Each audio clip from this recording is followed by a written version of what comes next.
તો દક્ષિણ ગુજરાતમાંથી નરેશ પટેલ મંત્રી બન્યા છે। પરિવારમાં ખુશી જોવા મળ્યું છે। દક્ષિણ ગુજરાતમાં પણ અત્યારે ઉજવણી થઈ રહી છે, ત્યારે નરેશ પટેલે મંત્રી તરીકે શપથ લીધા।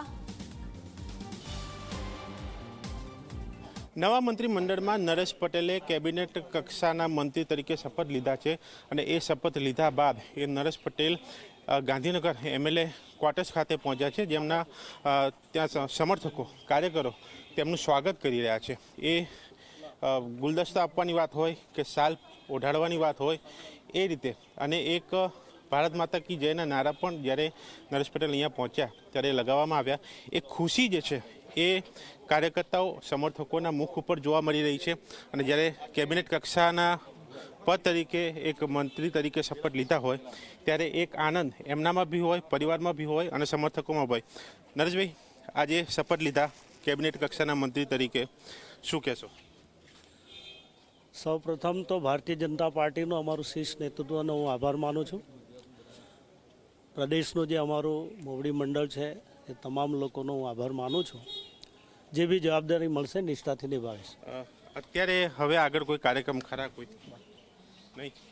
અહીંયા જોઈ શકાય છે કે આ વાત કરી છે કે જે પણ જવાબદારી સોંપશે પાર્ટી સરકાર એ નિભાવશે, એ કામ કરશે। અહીંયા સમર્થકો સાથે, કાર્યકર્તાઓ સાથે તેઓ હાજર છે અને તેમને એ સિક્યોરિટી જે છે એ પણ મંત્રી પદના શપથ લીધા બાદ જે છે તે સોંપી દેવામાં આવી છે।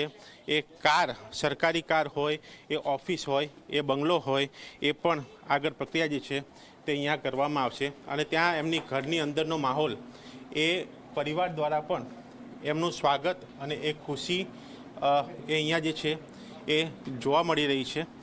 મોગરીબેન પટેલ એમની માતા, તેમને તેઓ પ્રણામ કરી રહ્યા છે, એ પગે લાગી રહ્યા છે, કારણ કે કહેવાય છે કે કોઈ પણ શુભ કાર્યની શરૂઆત એ વડીલના આશીર્વાદ, એ ભગવાનના આશીર્વાદ, એ પૂજા અર્ચનાથી થતી હોય છે અને એ જ અહીંયા જોવા મળી રહ્યું છે।